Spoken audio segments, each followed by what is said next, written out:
Thank you for staying with us. It was a sad day on the 9th of January when bandits in Abuja kidnapped a father and his 6 daughters. After a short while, their father was released with a demand to get 60 million naira for the release of the daughters before the 12th of January.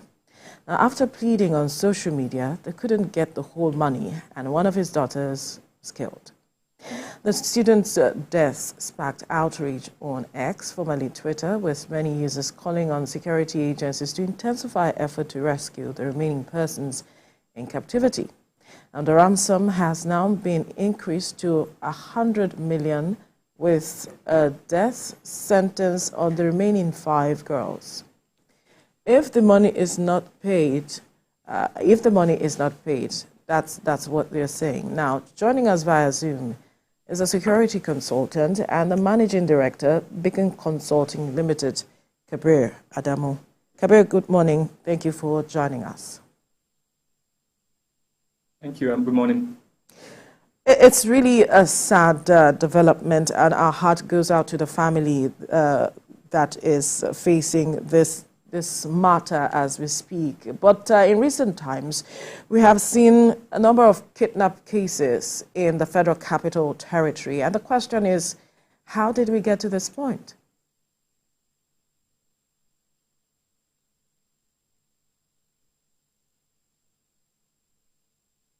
Kabir, can you hear me?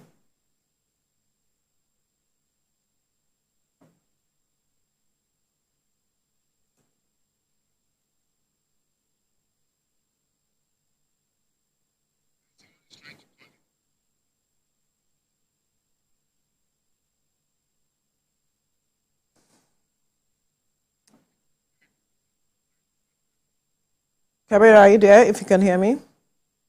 The question is, how did we get to this point where we are witnessing this number of kidnappings in the Federal Capital Territory?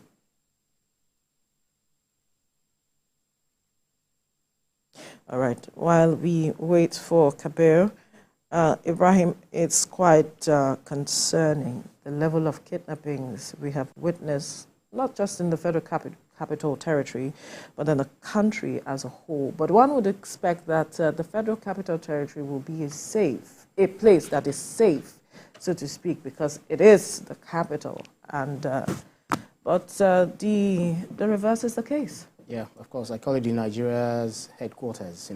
The government headquarters. It's just really, really sad. We're hearing this from the FCT.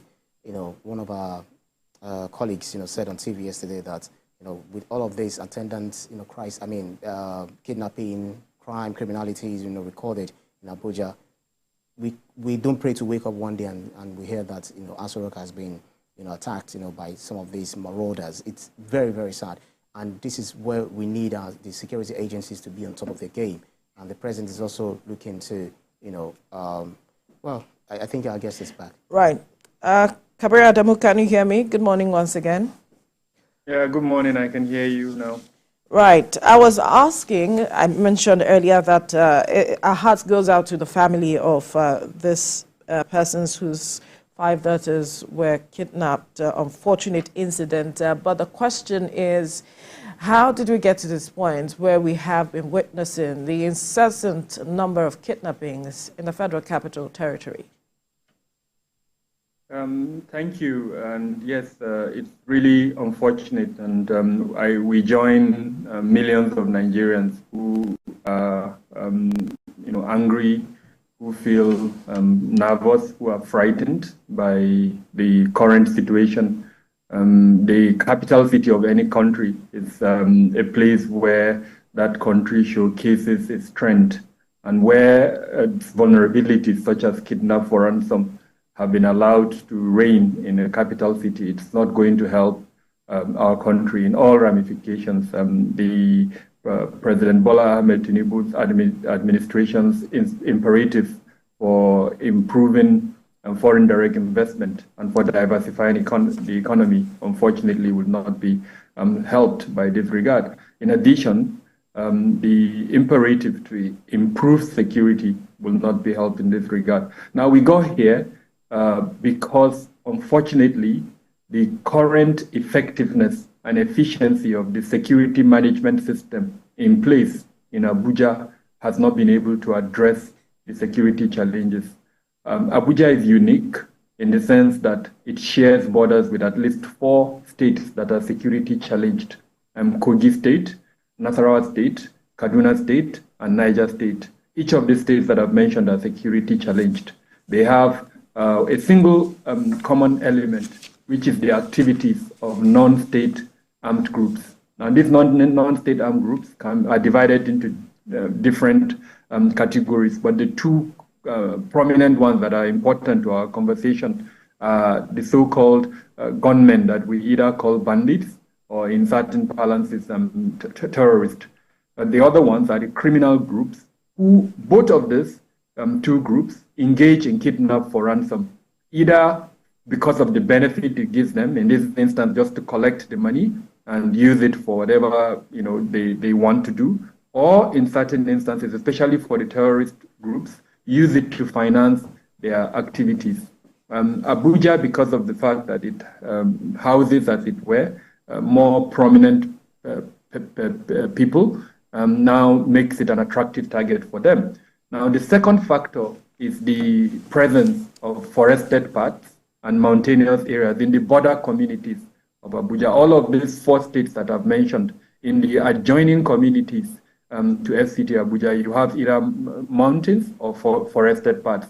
Now, there are routes within these mountains and forested parts that these 2 categories that I've mentioned are able to come into Abuja, carry out their incidents, attacks, targeting specific individuals, and then use those routes to, unfortunately, escape. And with all sense of responsibility, I haven't seen any effective measure that has been put in place by the security agencies to prevent the use of these mountainous or forested parts for these activities.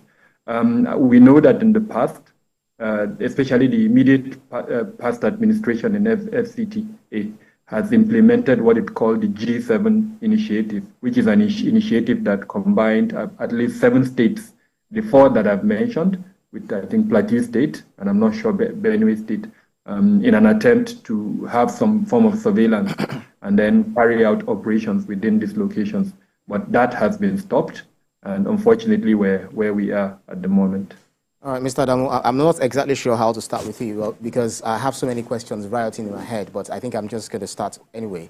If you look at the other part of the country where you have, marauders, you have the criminals, kidnappers attacking people, kidnapping people for ransom and all of that. You'd be wondering exactly what makes it so attractive for them to be doing so, because, just talk about the Kadria girls, they requested 50 million naira then to 1 million naira, and then we also read in the papers that some that have been kidnapped, they've raised the ransom to 700 million naira. The former minister Ali Pantami said that the failure to use NIN-SIM to track them, but some of these kidnappers make use of the phones of their victims and making it difficult for them to track. How do you see us using technology and the way we've even talked about it and how we've deployed it? And it appears like these people are getting stronger by the day. In simple terms, the managers of our security sector, those who have responsibility, the coordinating elements within the security sector, they need to wake up from their slumber. I do not subscribe to the fact, and I say this with all sense of responsibility. I run a consultancy and we support the release of abducted victims. I know for a fact that we have trackers, and I know for a fact that we usually, when I say we, I mean the security agencies, know the locations where these abductors are. Anyone who says the statement by Pantami perhaps is out, I'm sorry to use the word, out of ignorance. I know for a fact that the security agencies have the capacity to track, and they know usually in almost all the cases that I have been involved in, that I have supported, they know where these abductors are. The challenge for them usually is, the fact that they've already abducted these persons, and so if they attempt to rescue them, or an operation that would help in releasing them, then the likelihood is that there will be collateral damage. The persons may be killed, because the abduction style that we see in Nigeria is usually extremely organized. The groups sometimes divide themselves into as much as 4 different groups. The one that would be holding the victims will be different. In certain instances, they even divide the victims, if there are many, into groups. And they are holding them in, difficult to access places.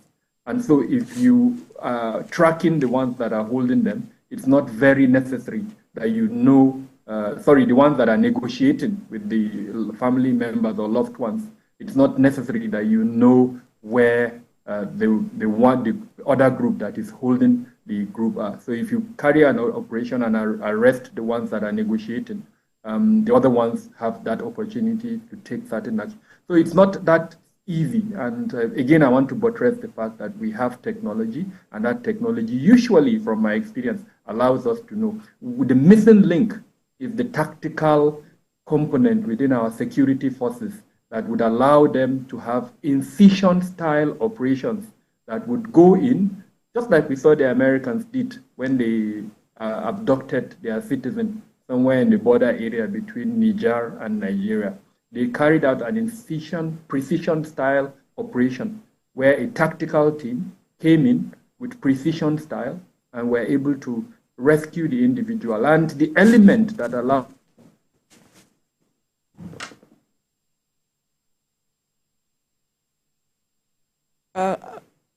Mr. Adamu, we can't hear you. If you can unmute yourself. Now, with good intelligence, you'll be able to know where these 4 groups are. You'll be able to carry out perhaps a multifaceted operation where you'll be able to descend on these 4 at the same time to reduce this possibility of collateral damage. And I want to buttress the fact that if we don't do this, the incentive for these groups to continue will go. Perhaps in the course of our conversation, we can speak about what criminology says can be done when in these circumstances. Absolutely, because that's the next point for us to get into as it is.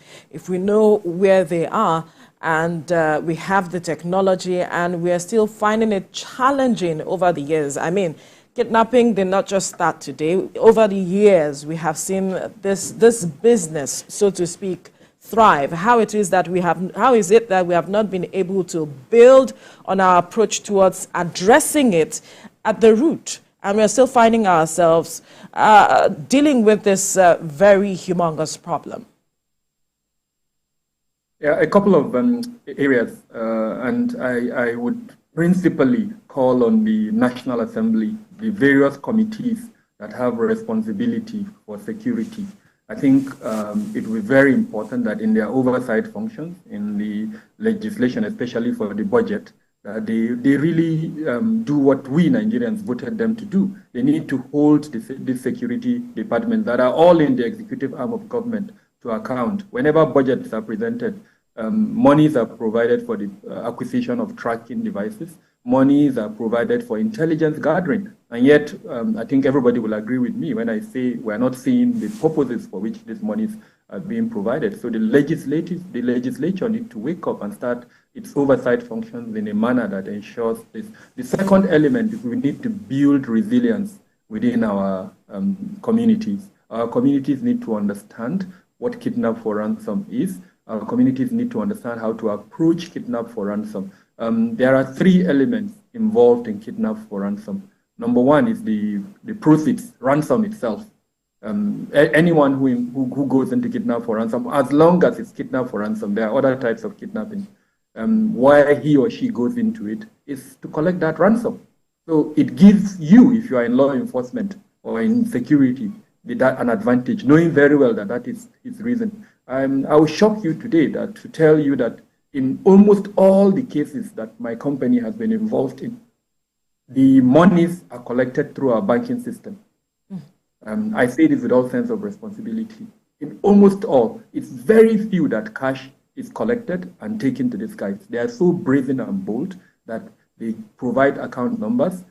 Two banks are guilty, and because this is a public forum, I'm not going to mention the name of the bank, but of course, if the security agencies are interested and they listen to this, I'm happy to provide it to them. That's if they don't already know. So that means even our financial regulators have a responsibility to play, to ensure that banks play the KYC element very well. If they play that KYC element very well, it will be very easy, for instance, to descend on those account numbers and, of course, arrest whoever is the holder of that account. But as of today, that's not been done. So that's number one, the ransom issue. There are several other components under that perhaps maybe later we can discuss. The second one is the incentive that makes these groups. At the beginning of our conversation, I mentioned two groups. We need to launch a sociological investigation. The Office of the National Security Advisor needs to launch a sociological investigation to identify the incentive why these two groups are engaging in kidnap for ransom. I like giving this example. Someone, for instance, who spends 20 years of his life in a particular profession, perhaps at the end of that 20 years, all he has to show is, let's say, 2 million naira. Someone who goes into kidnap for ransom and then collects 60 million and then divides it, let's say, among 10 of them, each of them is waking up with 6 million naira in a space of 2 weeks. Now, that person who sees that, especially if the law does not descend on them and prosecute them, youths will wake up and think kidnap for ransom is lucrative, and that's why we have an industry today of kidnap for ransom. The last part is the law enforcement component. In criminology, once you isolate ransom, you isolate the perpetrator, then of course you look at the victim himself. What is the victim doing to reduce his vulnerability or her vulnerability? And that is where our law enforcement agents, our security agencies need to play a role in building our resilience as a society. What are those elements of physical security that would help us in reducing our vulnerability as individuals, as communities, and as corporate societies? Now, this is me breaking it down to the simplest form that I can break it down possible. If we go to discuss it from an expert point of view, there will be other elements to discuss. But I think anyone who listens to this understands that at least these three elements, if we do it, would go a long way. Don't forget that we've attempted the legislation angle, where at the federal level, we even attempted to ban or make it illegal, the payment of ransom. At the state level, subnational level, some of them made, the involvement of, kidnap for ransom. There was a death penalty, as it were, placed on it. But it hasn't helped for the simple reason that we didn't approach it using these three elements that I talked about. Yeah, you've actually, talked on so many things, because I was also going to say that Nigeria's Terrorism Prevention Act, forbids Nigerians from, paying ransom. But then they usually go that way because of the unavailability of, rescue operations and all of that. But I want you to expatiate on the, what criminologists, say, can be done, to stem the tide of insecurity, especially what we are recording, across the country, especially the FCT as we speak.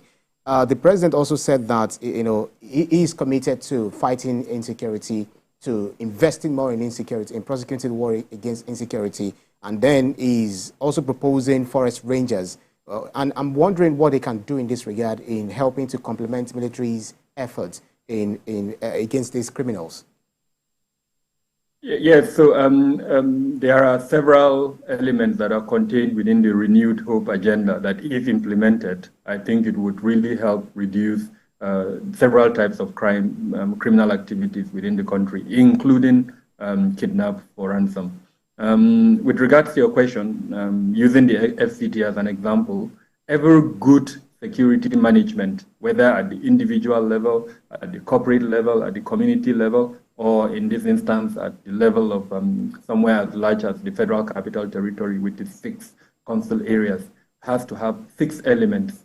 The element to deter a threat, the element to deny, delay. Those 3 elements can be grouped together and we can call them the preventive elements. In other words, and under all of these 3 elements, there are different components. So if we pick deter, at the beginning of our conversation, I told you there are mountainous, areas and forested parts of the FCT. So how do you use the 3 elements of security: people, technology, and systems, This is the public forum, so I'm also careful how much I reveal. The bad guys are also listening. But when you use these three things and then look at this ability to deter, how do you make sure using them, combining them? Under this, as an example, may include using technology to detect when there is a movement, and then, of course, the response capability to go and detect. And which brings me to the next three sets, which is response. There are 6 council areas in the FCT Abuja. How many of those council areas even have telephone numbers that residents can quickly call? I know the FCT Police Command tries, but believe me, I engage with the community, so I know that most of these communities don't even have these telephone numbers to make calls. And then even when they have these telephone numbers, because of the team deployment of security forces within those council areas, the farther you go outside the municipal council, the thinner you see security presence. So that fourth element, which is the response element, is not effective, unfortunately. In security management, response should be between 2 to 7 minutes. In other words, anywhere within the SPT that there is an incident or crisis, the security forces should be able to respond within 2 to 7 minutes. And you will agree with me. In fact, you can do a simulation. You are a journalist. Go to, let's say, Kuje, or go to Kwali, and then try to call any of the security agencies and see how long it will take them before they come to your rescue, even in the daytime. And then imagine if it was at the nighttime. The fifth element is the element to review. And these 3 last elements I'm talking are usually reactive. The first 3 that I've mentioned are preventative. These other ones are reactive. That's after the incident. So you should, every good security management system should have that capability to review. And then, of course, the last one is the capability to recover. In other words, when you review, you identify your strengths, you identify your weaknesses. What did you do well? What didn't you do well? And then in the last one, which is the recover element, you implement those good things. So this is how good security management strategies are implemented. And I can tell you, if we conduct an audit today, and I'm pleading with the president to direct that an audit of the FCT security management be done, I will be happy to support that.